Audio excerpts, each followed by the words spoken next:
আপনি যদি মনে করেন বিমানের সবচেয়ে ভয়ের মুহূর্ত কি হতে পারে, তাহলে অনেকেই বলবেন টেক অফ বা ল্যান্ডিং। কিন্তু বাস্তবে এমন একটা সময় আছে যখন সবাই সব থেকে নিশ্চিন্ত থাকে, আর ঠিক সেই সময় ঘটে যেতে পারে সব থেকে বড় ধাক্কা। ভাবুন তো, আপনি আরামে বসে আছেন, কেউ খাবার খাচ্ছেন, কেউ সিনেমা দেখছেন, কেউ আবার সিট বেল্ট খুলে ওয়াশরুমে যাচ্ছেন। হঠাৎ 1 সেকেন্ডের মধ্যে পুরো বিমান যেন নিচের দিকে ডুবে গেল। বুক কেঁপে উঠল, মাথা ছাদের সঙ্গে ধাক্কা খেলো, কেবিনে চিৎকার শুরু হয়ে গেল। ঠিক এটাই হয়েছে এয়ার ইন্ডিয়ার ফুকেট থেকে দিল্লিগামী A12379 ফ্লাইটে। খবর অনুযায়ী মাঝ আকাশে বিমানটা প্রায় 300 ফুট নিচে নেমে যায় কয়েক মুহূর্তের জন্য। শুনতে 300 ফুট হয়তো খুব বেশি মনে না হলেও বিমানের ভেতরে বসে থাকা যাত্রীদের কাছে সেই কয়েক সেকেন্ডই ছিল ভয়াবহ। প্রায় 10 জন যাত্রী এবং 4 জন কেবিন ক্রু আহত হয়েছেন। তবে সব থেকে বড় স্বস্তির খবর, বিমানটা শেষ পর্যন্ত নিরাপদে দিল্লির ইন্দিরা গান্ধী আন্তর্জাতিক এয়ারপোর্টে ল্যান্ড করে। কিন্তু প্রশ্ন হচ্ছে, একটা আধুনিক এয়ারবাস A320 হঠাৎ করে 300 ফুট নিচে নেমে গেল কিভাবে? এটা কি পাইলটের ভুল, নাকি বিমানের যান্ত্রিক সমস্যা, নাকি এর পেছনে রয়েছে প্রকৃতির এমন এক শক্তি যার সামনে আধুনিক প্রযুক্তিও অনেক সময় অসহায় হয়ে পড়ে?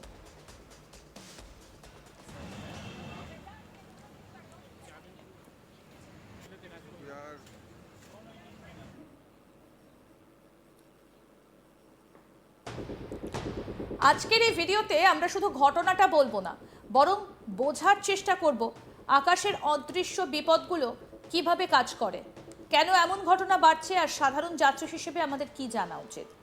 ঘটনাটা শুরু হয় মঙ্গলবার 4 আগস্ট সকালে। এয়ার ইন্ডিয়ার AI2379 ফ্লাইট থাইল্যান্ডের জনপ্রিয় পর্যটন কেন্দ্র ফুকেট থেকে দিল্লির উদ্দেশ্যে উড়ে যায়।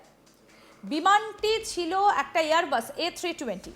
সব কিছু স্বাভাবিকভাবে চলছিল, বিমান নির্ধারিত উচ্চতায় ক্রুজ করছিল। এই সময় হঠাৎ করে প্রবল টার্বুলেন্সের মুখে পড়ে বিমানটা। পাইলটের প্রাথমিক রিপোর্ট অনুযায়ী কয়েক মুহূর্তের মধ্যে বিমানটার উচ্চতা প্রায় 300 ফুট কমে যায়। এরপর কেবিনে শুরু হয়ে যায় বিশৃঙ্খলা। যারা সিট বেল্ট বাঁধা অবস্থায় ছিলেন না, তারা আসন থেকে উঠে গিয়ে আবার জোরে পড়ে যান। কেউ মাথায় আঘাত পান, কেউ হাত বা কাঁধে চোট পান।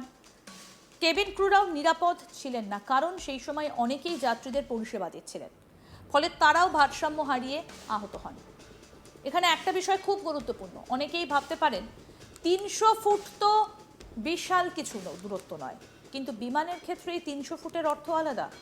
ফ্লাইট ডেটা রেকর্ডারে এটা হয়তো খুব ছোট্ট একটা বিচ্যুতি হিসেবে দেখা যায়, কিন্তু যাত্রীদের শরীর যে অনুভূতি পায় সেটা সম্পূর্ণ ভিন্ন। কারণ যখন বিমান হঠাৎ নিচে নামতে শুরু করে, তখন আপনার শরীর আগের গতিপথে কিছু মুহূর্ত এগিয়ে যেতে চায়।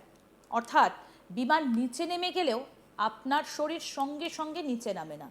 ফলে আপনি সিট থেকে উঠে যান এবং পরে জোরে এসে আবার সিটে বা মেঝেতে আছড়ে পড়েন।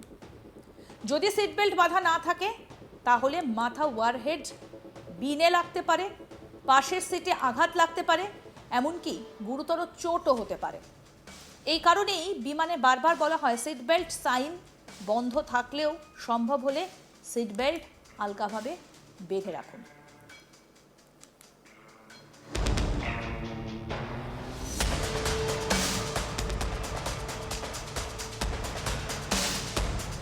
এখন প্রশ্ন হচ্ছে, টার্বুলেন্স আসলে কি? অনেকেই টার্বুলেন্সকে শুধু একটা দুলুনি বলে ভাবেন, কিন্তু বাস্তবে টার্বুলেন্সের অনেক রকম রয়েছে।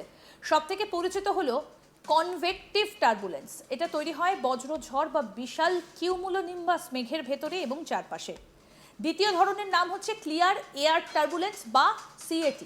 এটা আরও ভয়ঙ্কর, কারণ এখানে আকাশ পরিষ্কার থাকে, বাইরে কোনো কালো মেঘ নেই, কিন্তু হঠাৎ বিমান প্রচণ্ড দুলতে শুরু করে। তৃতীয় ধরনের হচ্ছে মাউন্টেন ওয়েভ টার্বুলেন্স, যা পাহাড়ি অঞ্চলে তৈরি হয়। এই AI2379 যে পথে যাচ্ছিল, সেখানে সবচেয়ে সম্ভাব্য কারণ ছিল কনভেকটিভ টার্বুলেন্স, অর্থাৎ বর্ষাকালের শক্তিশালী বজ্রঝড়ের সঙ্গে সম্পর্কিত বায়ুর উল্লম্ব ওঠানামা। এবার একটু ফ্লাইটের রুটটা দেখি। বিমানটা ফুকেট থেকে উত্তর পশ্চিম দিকে আন্দামান সাগরের ওপর দিয়ে উড়ে আসে। তারপর বঙ্গোপসাগর পেরিয়ে ওড়িশা উপকূল দিয়ে ভারতের আকাশসীমায় প্রবেশ করে। এরপর মধ্য ভারতের ওপর দিয়ে দিল্লির দিকে এগোয়। এখন আগস্ট মাস, এই পুরো করিডর পৃথিবীর সবচেয়ে সক্রিয় মৌসুমী আবহাওয়া অঞ্চলের মধ্যে একটা। বঙ্গোপসাগরের উষ্ণ জল, আর্দ্র বাতাস এবং মৌসুমী নিম্নচাপ একসঙ্গে মিলে এমন বিশাল বজ্র মেঘ তৈরি করে যেগুলো প্রায় 16 কিলোমিটার পর্যন্ত উঁচু হতে থাকে। অর্থাৎ যে উচ্চতায় যাত্রীবাহী বিমান ওড়ে সেই উচ্চতাও অনেক সময় এই মেঘের মধ্যে চলে আসে।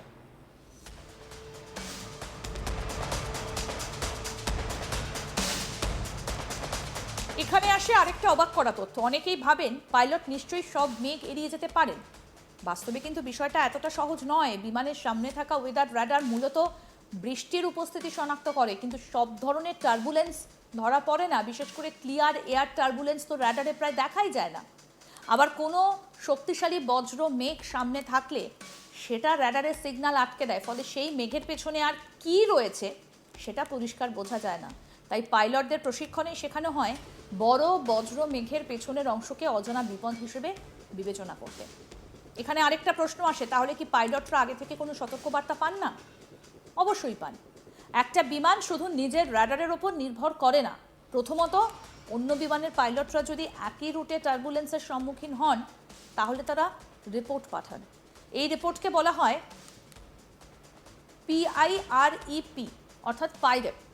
এছাড়া এখন অনেক বিমানে স্বয়ংক্রিয়ভাবে টার্বুলেন্সের তথ্য শেয়ার হয়। দ্বিতীয়ত, আবহাওয়া দফতর বিভিন্ন অঞ্চলের জন্য বিশেষ সতর্কবার্তা জারি করে। তৃতীয়ত, এয়ারলাইনের ডিসপ্যাচ টিম উড্ডয়নের আগেই সম্ভাব্য ঝুঁকি বিশ্লেষণ করে। কিন্তু সমস্যা হলো প্রকৃতি সবসময় পূর্বাভাস মেনে চলে না। একটা বজ্রমেঘ কয়েক মিনিটের মধ্যেই নতুনভাবে তৈরি হতে পারে। আবার টার্বুলেন্স অনেক সময় দৃশ্যমান মেঘের বাইরেও ছড়িয়ে থাকে। ফলে সব প্রস্তুতি থাকা সত্ত্বেও কিছু ঘটনা এড়ানো যায় না। আর এখানেই AI 2379-এর ঘটনাটা গুরুত্বপূর্ণ হয়ে ওঠে। কারণ প্রাথমিক তথ্য বলছে বিমানটা সম্ভবত এমন একটা বায়ু প্রবাহের মধ্যে পড়েছিল যেখানে শক্তিশালী আপড্রাফট এবং ডাউন ড্রাফট কাজ করছিল। আপড্রাফট মানে দ্রুত ওপরের দিকে ওঠা বাতাস, ডাউন ড্রাফট মানে দ্রুত নিচের দিকে নামা বাতাস। ভাবুন, আপনি যদি একটা লিফটে দাঁড়িয়ে থাকেন আর সেটা হঠাৎ দ্রুত নিচে নামতে শুরু করে, তখন আপনার শরীরে যে অনুভূতি হয় অনেকটা সেই রকম। বিমানের ডানাগুলো বাতাসের স্বাভাবিক প্রবাহ ধরে উঠতে ডিজাইন করা হয়েছে। কিন্তু যদি বাতাসই হঠাৎ কয়েক মিটার প্রতি সেকেন্ড গতিতে নিচে নামতে থাকে তাহলে বিমানও সেই প্রবাহের সঙ্গে সাময়িকভাবে নিচে নামতে পারে। তবে এখানে একটা বড় ভুল ধারণা ভাঙা দরকার। অনেকেই ভাবেন টার্বুলেন্স মানে বিমান ভেঙে পড়ার সম্ভাবনা। বাস্তবে আধুনিক যাত্রীবাহী বিমান এমনভাবে তৈরি করা হয় যে তারা স্বাভাবিক টার্বুলেন্সের তুলনায় অনেক বেশি চাপ সহ্য করতে পারে। বিমানের ডানাও কিন্তু অনেকটা নমনীয়। প্রচণ্ড ঝাঁকুনিতে ডানাগুলো দুলতে পারে, কিন্তু সেটাই তাদের ডিজাইনের অংশ। অর্থাৎ যেটা যাত্রীরা ভয়ঙ্করভাবে অনুভব করেন সেটা কাঠামোগতভাবে বিমানের জন্য অনেক সময় বিপজ্জনক নাও হতে পারে। আসল বিপদ হয় কেবিনের ভেতরে, কারণ মানুষ সিট বেল্ট না বাঁধলে শরীর নিয়ন্ত্রণে রাখতে পারে না। তাই টার্বুলেন্সের সবচেয়ে বেশি আহত হন যাত্রীরা এবং দাঁড়িয়ে থাকা কেবিন ক্রুরা। আরও আপডেট পেতে দেখতে থাকুন আজ তাক বাংলা। সাবস্ক্রাইব করুন।